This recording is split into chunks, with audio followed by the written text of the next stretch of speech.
네, 혹시 궁금한 점 있으신 분 계세요? 예, 네. 안녕하세요. 네, 제가 사실 무대라기보다는 이렇게 앞에 서고 주목받는 걸 항상 이제 좀 긴장을 많이 합니다. 근데 이제 그런 걸 어떻게 해결할 수 있는지 진짜 혹시 노하우가 있으시면 좀 듣고 싶어가지고. 네. 저는 개인적으로 긴장은 너무 좋다고 봐요. 왜냐면 우리가 무대에서 하는 게 아까 얘기한 것처럼 노래하는 게 아니라 내가 마음을 하나님께 표현하고 그것들을 전달하는 자리이기 때문에 그 긴장의 끈을 놓아버리면 정말 노래하고 있거든요. 저는 좋다고 보고요. 그리고 이제 얘기해 주세요. 네. 뭐 제가 지난달에 했던 예배에서 제가 설교 제목이 떨림이었어요. 근데 성경에서 떨림이란 말이 나올 때는 늘 그 앞에 두렵고라는 말이 같이 붙어서 나오는 경우들이 많았거든요. 근데 우리가 언제 떨리는가 생각해 보니까 설렐 때, 또 사랑할 때, 심쿵할 때, 자기가 정말 좋아하는 일을 할 때, 뭐 이럴 때 떨리더라고요. 떨림이 잦아들었다는 건 다르게 표현하자면 이제 더 이상 사랑하지 않는 것일 수도 있는 것이고, 떨림이 잦아들었다는 건 더 이상 꿈꾸지 않는다는 것일 수도 있습니다. 무대에서 떨리지 않는다면 하나님 앞에서나 사람들 앞에서의 그 두렵고 떨림이 멈추는 순간 우리 영적인 심장이 멈춰서는 거라고 생각하고 계속 적당히 떠십시오. 찬양하기에 적당할 정도만. 저는 뭐 그런 떨림 말고 뭐 일단 떨지 말아야 된다고 생각합니다. 네. 무대에서 떨면 완벽한 퍼포먼스를 할 수 없습니다. 그래서 뭐 이런 거 다른 차원 있죠. 네, 뭐 이거에 대해 반박하는 건 아니고요. 그냥 좀 뮤지션이라면 또 음악을 하는 사람이라면 무대의 완성도를 높여야 하기 때문에 긴장해서 퍼포먼스의 퀄리티를 떨어뜨리는 거는 해서는 안 될 부분이라고 생각하고요. 연습 많이 해야 되겠죠. 네. 실제적으로 제가 쓰는 방법을 하나 알려드리면 일단 많이 무대를 서야 돼요. 무대 공포증이 없어져야 되는 게 가장 중요한 것이고, 여기 계신 분들 그렇게 떨지 않고 지금까지 무대 서신 분 한 분도 없을걸요? 전부 다 떨어서 이렇게 소리 흔들려 본 적 다 있으실 텐데, 일단 제가 쓰는 방법은 이게 진정이 안 될 때는 심장을 좀 진정을 시켜줘야 돼요. 깊이 심호흡을 한번 하는 것, 그리고 제가 직접, 이거는 심장 마사지로도 건강에도 좋아요. 심장을 직접 쳐주는 것. 그리고 옆에 있는 분들이랑 서로 도와서 자, 일어서 주시겠어요, 교수님? 자, 정중앙을 이렇게 한 번씩 쳐서 내려준 거. 체했을 때 많이 아프죠? 내가 손이 좀 매워요. 예. 펑펑 한 번씩, 이게 손으로 자르면 아파. 이거는 폭력이고, 한 번씩 두세 번씩 몸이 퉁퉁 울릴 정도로 한 번씩 이렇게 쳐주면 조금 가라앉는 효과가 있어요. 이건 실제적인 기술적인 테크닉적인 부분이에요. 근데 어쨌든 준비를 많이 하시면 안 떱니다. 네. 그리고 네, 저는 그리고 아까 전에 테크닉적인 부분에서 동배한주 자매님 말씀하신 것처럼 호흡이 인이 됐을 때 흔들리지 않으면 몸은 떨리지 않아요. 근데 이 호흡이 흔들리면 내는 소리들은 당연히 근육들이기 때문에 파동이 있거든요. 그래서 인하는 호흡을요, 배꼽으로 꼭 잡으세요. 그리고 튜브 낀 것처럼 우리들이 복식 호흡 같은 거 배웠잖아요. 그 호흡이 일단 되면 떨리는 파장들은 훨씬 줄어들 수 있어요. 네. 근데 나 예언하는데 내일 우리 다 떤다.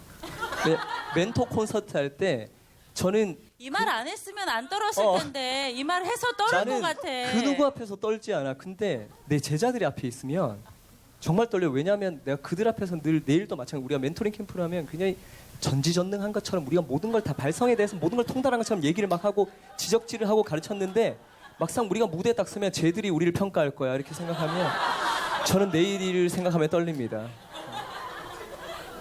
예, 내일 저 이제 심장 치는 거 볼 수 있겠군요. 예. 등 쳐봐 이런 거 볼 수 있겠네. 이제 이렇게 노래할 거야. 안녕하세요. 안녕하세요.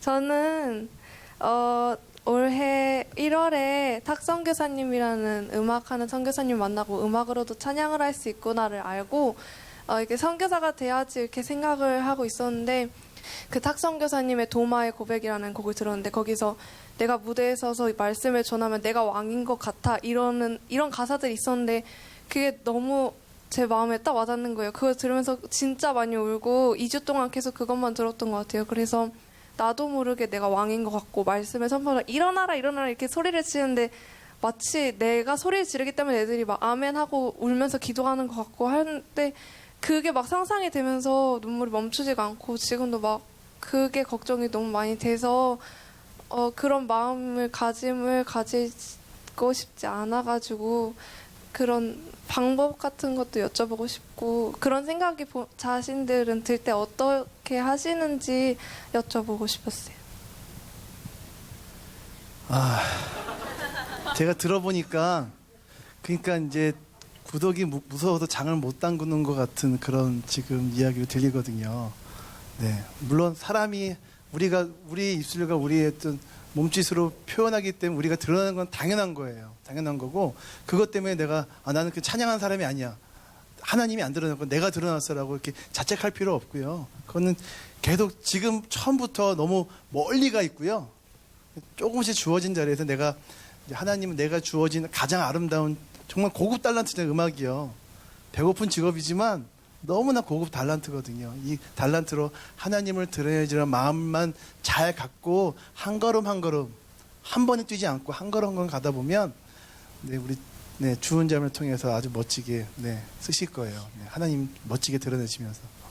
저도 하나 이야기하고 싶은 게 있는데 아직 17살이라 그랬죠. 예. 강찬 선생님 말씀하신 대로 정말 굉장히 멀리 가 있는 생각이에요. 하지만 지금 그 나이에 어떻게 그걸 벌써 생각을 하고 있지? 라는 생각을 저는 했어요.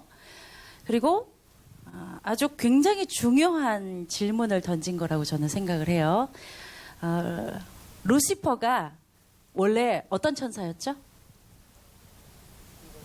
천사장, 음악을 담당한 천사장이었어요. 아까도 제가 얘기했지만 음악은 엄청난 위력을 갖고 있어요.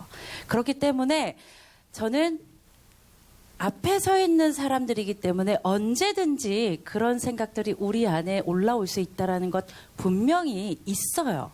그리고 그 생각을 벌써 하고 있다는 것이 참 놀랍고 중요한 건 다른 분들은 또 어떻게 생각하실지 모르겠지만 저는 제가 그러고 있고 절대 잊지 말아야 되는 것은 이건 죽을 때까지 계속 싸워야 하는 부분이에요. 가만히 두지 않을 거예요. 앞으로 사람들이 계속 알아보고 인정하고 환호를 칠 때마다 더욱더 사단이 그 순간을 가만히 두지 않을 거예요. 절대 끝까지 잊어버리지 말고 평생 싸워 나아가야 하는 부분이라고 저는 이야기하고 싶어요. 저는 반대로 하나님 입장에서 생각해 보면 되게 웃긴 걸 수 있어요. 가령 예를 들어 제가 찬양을 하는데 무대에서 저도 나름 활동하고 있는 사역자예요. 근데 제 대표곡인 하늘소망을 부르는 거예요. 1절 나 지금은 비록 부르는데 1절은 정말 찬양 가사에 집중해서 불렀어. 1절 끝날 때쯤 앞자리에 어떤 자매가 앉았는데 정말 미니스커트를 입고 파여진 옷을 입다가 그 자매가 갑자기 다리를 한번 꼬았어. 그 자매를 보는 순간 약간 마음 한구석에 뭔가 움찔한 거야. 자꾸 신경이 쓰여. 영적 전쟁이 시작된 거. 이쪽을 안 봐야 되는 자꾸 옆쪽을 보고 노래하는데 자꾸 시선이 가. 자꾸 보다가 흘끗흘끗 하다가 2절 벌스 1, 벌스 2를 망쳤어요. 그러다가 드디어 그 유혹을 극복했어. 2절 후렴 주님 그 나라에 들어갈 때부터는 이걸 완전 극복하고 하나님만 바라보고 찬양하게 됐어요. 그러면 내가 1절 부를 때 내 찬양의 점수는 한 8점 정도 됐는데 2절 벌스 1, 벌스 2에서 20점, 30점대로 떨어졌다가 마지막은 이 유혹을 극복했으니까 마지막 97점, 98점 해서 하나님 마지막에 평균적으로 네 찬양은 평균해서 오늘은 이 노래 부를 때 너의 모습은 70몇 점 이렇게 점수 매기시지 않는다는 거예요. 하나님을 그렇게 속 좋은 분을 만들지 않으셔도 될 것 같아요. 그리고 조금 더 제 경험에 비추어 본다면 제가 하늘 소망을 반주를 하잖아요. 반주를 열심히 하면은 그 자매를 볼 시간이 없습니다. 내가 뭐가 되니? 저는 정말 최선을 다하고 거기에 열정을 쏟고 있는 다른 걸 볼 수 있을 여유가 없을 것 같아요. 하늘 소망을 내가 진심으로 막 부르고 있는데 그 자매가 보일까? 아니야. 왜냐면 우리는 회중들 한 명 한 명을 이렇게 바라봐 줘야 되거든. 그러다 보면 이렇게 움찔. 비겁한 변명이었어요. 저기 반주하면서 너무 집중하셔서 아무도 안 보이셔가지고 아직 더 분발하셔야 되겠습니다. 네. 안 떨려서 그런 것 같습니다. 안 떨려서. 네.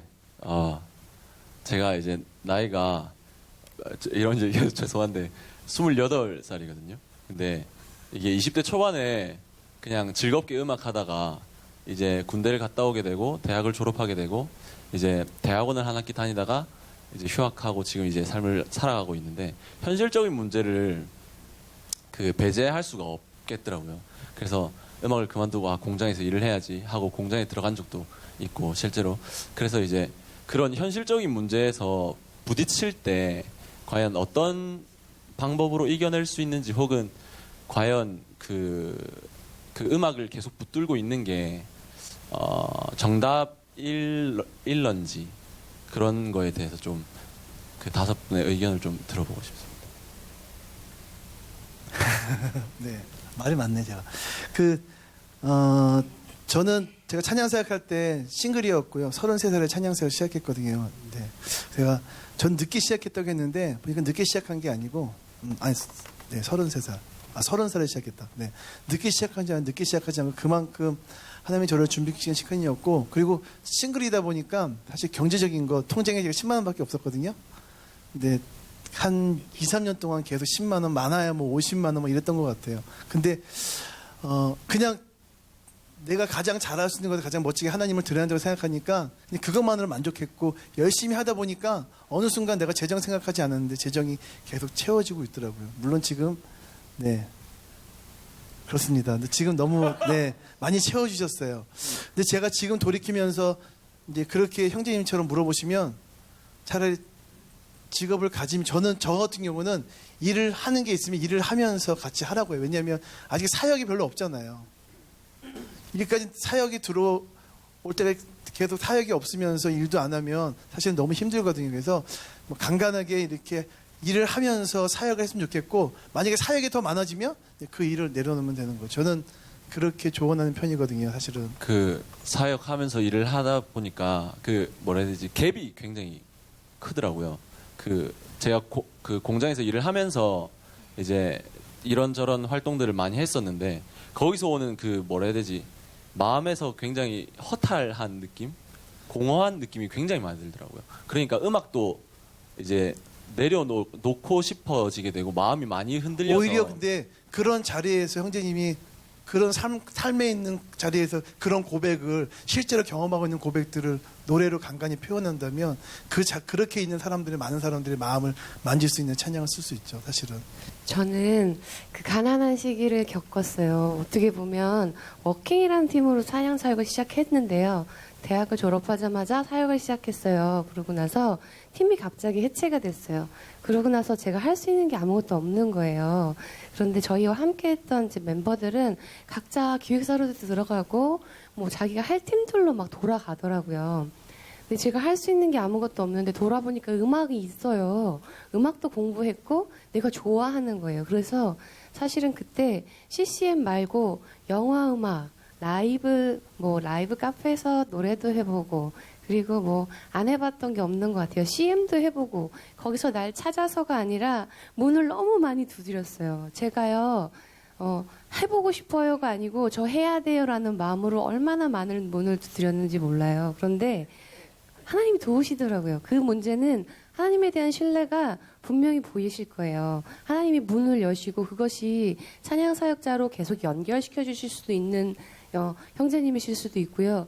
혹은 라이브 카페에서 노래하다가 다시 나의 찬양의 자리로 돌아올 수도 있고 아니면 뭐 어떤 기획사에서 찾지도 않았는데 문을 막 두드려서 내가 그것에서 일을 얻어내고 그것은 사실 공장에서 일을 하고 어느 곳에서 일을 하고보다 내가 할 수 있는 것들 가운데 먼저 막 찾아보셨으면 좋겠어요. 그게 충분히 가능하실 것 같아요.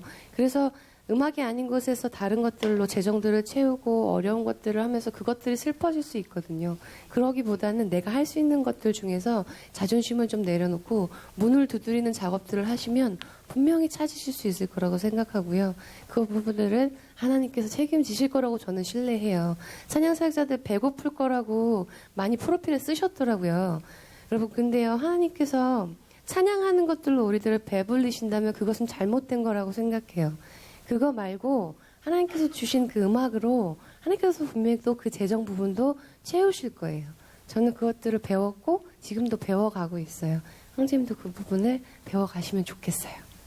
이야기가 좀 길어져서 죄송한데요. 제가 아까 말씀드린 삶의 실제가 저는 이 부분도 말씀드린 부분 중에 하나예요. 저는 유학 갔다 와서 IMF 외환 위기 때 길거리에 나앉기 직전까지 갔고요. 1,000만 원짜리 반지하 방 12평짜리 집에 6식구가 들어가서 빨래를 돌리면 하수구 공사가 잘못돼서 물이 역류해서 물을 퍼내는 집에서 있어 봤어요. 그리고 저 스쿠터 탈 줄 알아요. 피자 치킨 배달했어요. 교회에서 제가 지금 그 배달 영역 안에 제가 지휘하는 교회 성도분들이 있는 곳이에요. 그렇지만 내가 어려운 상황 속에서 저희 엄마가 뭐라도 해야 되겠다 해서 피자 치킨 지급을 했고요. 그 집에서 직접 토핑하고 치킨도 튀겨보고 저는 운동신경이 그나마 발달해서 배달을 주로 잘했어요. 예, 스쿠터 타고. 저는 삶의 실제라는 것이 이런 것이라고 말씀드리고 있고요. 음악의 슬럼프도 마찬가지고 삶의 슬럼프도 마찬가지고 지금 아까 말씀하신 대로 배고픈 거는 일하지 않으면 해결될 수 없어요. 진득하게 정말 삶을 이렇게 노래할 수 있다면 그 어려움을 알지 못하면 속에서 울음이 섞여 나온 그 마음을 노래로 표현할 수 없어요. 표현하지 못하면 전달할 수 없어요. 그 삶을 실제로 살아본 사람만이 표현할 수 있고 전달할 수 있어요. 오히려 지금 가장 힘든 시간에 있다면 하나님께서 언젠가 쓰시기 위해서 보석처럼 담그고 계신 장을 담그는 것처럼 기억해 두고 계신 시간이라고 저는 분명히 얘기하고 싶어요. 저 치킨 배달한 사람이에요. 네. 근데 예, 지금 축복합니다. 지금까지 모든 질문을 통틀어서 배달해 5명의 멘토가 다 답변을 얘기하고 있어요. 왜냐하면 우리가 그 시간을 이겨내고 지나왔기 때문이에요. 근데 저는 조금 더 냉정한 얘기를 사이다 발언은 2, 3년 멘토의 전공 분야인데 제가 얘기를 하자면 여러분 자기계발서, 성공서적 이런 거 절대 보지 마세요. 성공하는 사람들 7가지 습관 또 뭐 말콤 글래드웰의 만시간의 법칙 그 따른다고 해서 성공할 수 없어요. 성공하는 사람들이 그 7가지 법칙을 그대로 했다고 해서 성공하지 못해요. 저는 강찬 씨의 신인 시절을 알고 있거든요. 효림 씨의 데뷔 시절을 알고 있거든요. 또 저의 데뷔 시절을 이분들이 아실 거예요. 그때 우리 주변에 정말 어마어마한 훌륭한 뮤지션들과 찬양 사역자들이 있었어요. 근데 그분들 중에 지금 그만두신 분들도 되게 많거든요. 어떻게 우리가 살아남은지 솔직히 잘 모르겠어요. 이걸 세상 사람들 운이라고 얘기할 수도 있고요. 또 하나님의 특별한 계획이라고 얘기하실 수도 있겠습니다. 근데 저희는 정말 가난한 시절도 겪어봤고 또 어느 정도 이제 사역이 좀 많아지면서 그냥 먹고 살만한 시절도 경험해봤는데 정말 알 수 없는 거예요. 지금 자신의 고민은 찬양 사역에 올인할 것인가 아니면 지금 현재 올인할 상황이 안 되니까 뭔가 다른 직업을 해서 지속 가능한 음악을 계속 하기 위해서 다른 직업을 하는데 집중력이 떨어지는 이런 고민이잖아요. 솔직히 저희의 어떤 대답도 저희 어떤 케이스도 도움이 될 수 없다고 생각합니다. 결국 본인이 싸워나가고 이겨내야 되는 실존이라고 생각해요. 청년부 찬양팀에서 이제 찬양팀 싱어로 섬기고 있는데 저는 그 찬양하는 자리에서 주로 저를 위로하시고 또 중보하게 하시는 하나님이랑 정말 많이 교제를 하거든요. 그런데 이제 멘토님들은 어떤 하나님이랑 교제를 하시는지 찬양하는 자리에서 그게 너무 궁금했어요. 그리고 강찬 멘토님께서는 생명을 살리시는 거에 많이 사용받는다라고 말씀하셨는데 어떤 열매를 맺으셨는지 구체적으로 한 가지 얘기해 주셨으면 좋겠어요. 청문회인데요. 예. 우리 제 음반에 하늘을 바라는 곡이 있는데 이거는 구체적으로 하늘을 제가 통계를 해보지 않았지만요. 자살 결심한 친구들이 그 찬양을 듣고 인영 목사님이 편곡하셨거든요. 그 찬양을 듣고 내가 자살 결심을 내려놓고 다시 하나님 앞으로 오게 되고 내가 다시 살아야지 마음 다짐했던 그런 고백들을 정말 많이 들어서요. 통계를 해본 적이 없어요. 근데 저는 제가 누군가에게 특정 대상을 두고 부른 적은 없는데 그냥 제 곡을 듣고 그렇게 하나님이 사용하셨어요. 네. 저는 늘 좀 부끄럽고요. 이제 하나님 앞에서 좀 질풍노도의 시기를 조금 지난 것 같아요. 그래서 좀 청소년기를 조금 지나서 철이 조금씩 들어가려고 하는 단계이기 때문에 여전히 더 성숙함이 필요할 것이고 더 깊은 사귐이 필요하겠죠. 그래서 더 감사하고요. 제가 오늘 또 이 자리에 앉을 수 없는 사람인데 어쨌든 하나님께서 긍휼히 여기셔서 한없는 은혜를 주셔서 이렇게 사용하게 하시는 거에 대해서 할 말이 없습니다. 저는 개척교회 사모잖아요. 처음 시작할 때 두려움과 싫음과 서러움으로 시작했는데 하나님께 지금은요.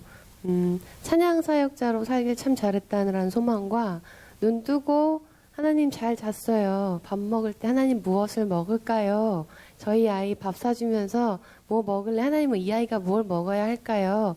너무나 작은 사소한 부분부터 하나님께 묻기 시작했어요. 이제 저도 첫걸음이거든요. 근데 그 작은 첫걸음이 하나님 참 기쁘신가 봐요. 그때마다 응답하시고 말씀하시고 아까 목사님께서 잠깐 개척교회 사모의 영성 그러면서 놀라주셨는데요.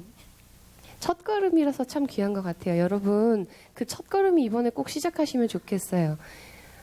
누군가의 쇼라고 생각하지 마시고 여러분들의 첫걸음을 하나님 앞에 좀 드리세요. 그리고 하나님 앞에 다 물어보세요. 하나님 정말 기쁘신지 물어보시면 좋겠고 저는 그 기쁨을 이제 찾아가고 있어요. 네. 아까 준이의 질문처럼 저도 제 자신에 대해서 좀 자학적인 사람이라서 언제나 높은 기준을 가지고 살고 싶었고 그러다 보니까 제가 근 몇 년 동안 가장 많이 제 입에 달고 다녔던 말이 주변 사람들에게 나 쓰레기 된 것 같아 였거든요. 근데 얼마 전에도 제가 저희 매니저랑 같이 집회 가다가 형 요즘 완전 쓰레기 된 것 같아 얘기하니까 저희 매니저가 되게 시크하게 그냥 한마디 툭 써요. 부산 사나인데요. 형님은 쓰레기는 아니고 재활용. 이렇게 얘기했어요. 그래서 제가 그때 깔깔깔 웃었어요. 아, 이 새끼 센스 돋네 뭐 이러면서. 근데 집에 돌아와서 제가 그 말을 되새기면서 그 매니저의 이야기가 아니라 하나님의 음성처럼 들려서 제가 혼자 엄청 울었어요. 저는 재활용이 맞는 것 같습니다. 쓰레기로 버려져서 마땅할 저를 지금 여기에 제 죄악이 만약에 드러난다면 저 이 자리에 서 있지 못할 거예요. 지금 현재도 제 안에 해결되지 않은 그런 것들이 하나님께 숨겨주신 거죠. 버려져야 마땅할 저를 하나님께서 재활용해 주셨습니다. 그래서 이 자리에 서 있을 거라고 생각하고요. 근데 저는 끊임없이 더러워질 거라고 생각해요. 그때마다 하나님은 저를 재활용해 주실 거라고 믿습니다. 제가 만난 하나님은 재활용 처리 센터. 마무리 질문하셨고 마무리 대답하겠습니다. 인격적인 하나님이라는 이야기 많이 들으시죠? 인격적인 게 무엇인지 이해하고 계세요? 예, 저랑 이렇게 얘기하고 툭툭 치고 여러분들 옆에 계신 분들이랑 그렇게 하고 있죠. 아빠 엄마하고 형제들이랑 친구들이랑 그렇게 하고 있죠. 유효림 멘토께서 얘기하신 것처럼요. 저는 아주 어릴 적부터 하나님께 늘 이야기했어요. 하나님 더 가면 갈수록 이게 인격적인 관계 안에서 하나님께 늘 묻고 하나님 나 너무 힘들어요. 아니면 와 하나님 진짜 짱. 그냥 인격적으로 옆에 살아계신 하나님 눈에 보이지 않지만 실제 하고 있는 하나님을 그렇게 늘상 하시다 이게 만나고 질문하다 보면 성령 하나님이 우리 안에 있다 하시잖아요. 정말 안에서 말씀하세요. 그 음성이 들리실 거예요. 그리고 아까 조원 씨 질문하셨을 때 쭉 여러 가지 이야기를 하셨잖아요. 인격적인 하나님과의 교제, 하나님과의 만남들과 굉장히 연관된 이야기 제가 꼭 하고 싶었던 건데 여러 사람들이 모양도 다르고 성격도 다르고 상황도 다 달라요. 그것을 다 일괄적으로 판단하고 자로잴 수 없어요. 중요한 건 말씀의 중심을 보는 하나님이라고 되어 있어요. 하나님은 우리 속을 너무나 잘 알고 진짜 우리 생각 밑바닥을 알고 계세요. 내가 명품을 사던 나 지금 이거 다 10,000원, 5,000원, 20,000원 비싸봐야 20,000원짜리 신발이에요. 내가 돈이 있더라도 내가 절제하는 것들, 내가 가끔은 좋은 것을 선물 받고 하나님 나한테 누리시라고 하는 거구나. 충분히 누릴 줄도 아는 것. 그러나 중심을 보는 하나님, 내가 정말 이 물질이 꼭 필요한 사람들이 있지 않는 것. 내가 아껴서 C.S. 루이스, 기독교 변증가는 C.S. 루이스는 자기가 버는 것에 아주 힘겹게 함께 힘겹도록 구조 활동에 썼다고 되어 있어요. 이것이 성경적으로 맞다라고 되어 있어요. 누릴 때는 누리셔야 돼요. 중심을 보고 내가 이걸 탐욕적으로 내가 이거 갖고 싶어, 내가 자랑할 거야, 이런 게 아니라 와, 하나님 나한테 누리라고 주신 거는 누릴 줄 알아야 되고요. 가끔은 내가 5천 원짜리 사고 2만 원짜리 살 수 있는데 5천 원짜리 사고 15,000원 어딘가에 분명히 쓸 때가 있구나. 드리면 되는 거예요. 중심을 보는 하나님과 늘상 이야기하면서 교제하면서 정말 성령 하나님의 세미한 소리. 하나님 음성이 크지 않더라고요. 세미하게 들려오는 그 소리를 놓치지 않는 그 하루하루를 하나님의 사랑으로 그렇게 그리스도의 장성한 분량에 이르기까지 자라나는 여러분들 될 줄 믿습니다. 그냥 아멘. 찬양 한 곡 같이 나누고 기도하고 마쳤으면 좋겠다는 마음이 들어서요. 네. 우리 가슴에 손을 얹어주세요. 네. 그렇게 표현해 주세요. 내 마음은 주님께 있습니다.